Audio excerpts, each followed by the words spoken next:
జై కాంగ్రెస్ జై కాంగ్రెస్ జై కాంగ్రెస్ జై కాంగ్రెస్ జై కాంగ్రెస్ జై కాంగ్రెస్ జై కాంగ్రెస్ జై కాంగ్రెస్ జై Congress BJP down down BJP down down BJP down down BJP down down BJP down down doctor BR Ambedkar అమర్ రహే డాక్టర్ బిఆర్ అంబేద్కర్ అమర్ రహే డాక్టర్ బిఆర్ అంబేద్కర్ అమర్ రహే డాక్టర్ బిఆర్ అంబేద్కర్ అమర్ రహే డాక్టర్ బిఆర్ అంబేద్కర్ అమర్ రహే జై కాంగ్రెస్ జై కాంగ్రెస్ జై కాంగ్రెస్ జై కాంగ్రెస్ జై కాంగ్రెస్ జై కాంగ్రెస్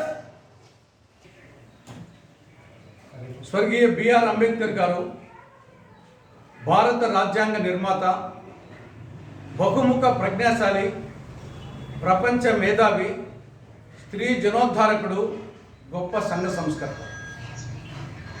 ప్రపంచంలోనే అతిపెద్ద లిఖిత రాజ్యాంగాన్ని, శ్రేష్టమైన, ఉన్నతమైన, ఉత్కృష్టమైనటువంటి రాజ్యాంగాన్ని భారత పౌరులకు అందించినటువంటి మహామేధావి భారత రాజ్యాంగ నిర్మాత డాక్టర్ బిఆర్ అంబేద్కర్ గారు.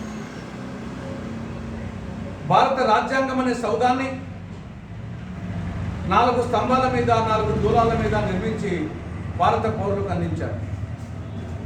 ప్రజాస్వామ్యం, లౌకికవాదం, సామ్యవాదం, గణతంత్ర రాజ్యం అనే 4 స్తంభాల మీద స్వేచ్ఛ, న్యాయం, సమానత్వం, సౌభ్రాతృత్వం అనే 4 దూలాల మీద భారత రాజ్యాంగ సౌధాన్ని నిర్మించి మనకిచ్చారు. ఈ దూలాలు, ఈ స్తంభాలు పటిష్టంగా ఉన్నంత వరకే ఈ రాజ్యాంగ సౌధం పటిష్టంగా ఉంటుంది, సురక్షితంగా ఉంటుంది. ఈ రాజ్యాంగ సౌధం సురక్షితంగా ఉన్నంత కాలమే 143 కోట్ల భారత పౌరులు సురక్షితంగా ఉంటారు.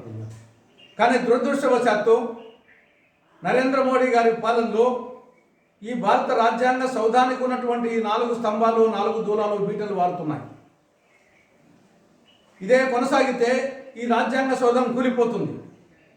ఈ రాజ్యాంగ సౌధంలో ఉన్న 143 కోట్ల భారత ప్రజానీకానికి ప్రమాదం వాటిల్లే పరిస్థితి ఉంది. కాబట్టి ఈ రాజ్యాంగ సౌధాన్ని కాపాడుకోవాల్సిన బాధ్యత ప్రతి భారతీయుని మీద ఉంది.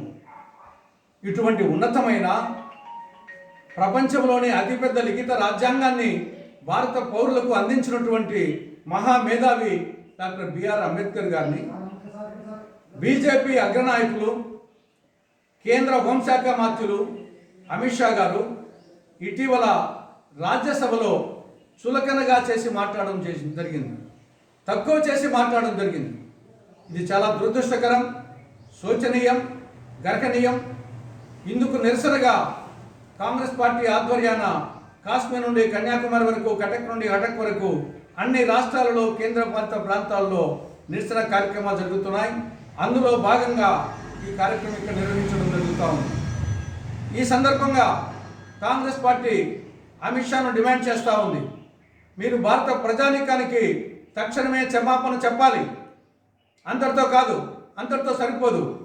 భారత ప్రధానమంత్రి నరేంద్ర మోడీ గారు తన కేబినెట్ నుండి అమిత్ షా గారిని వెంటనే వెంటనే వెంటనే బర్తరఫ్ చేయాలని కాంగ్రెస్ పార్టీ డిమాండ్ చేస్తూ ఉంది.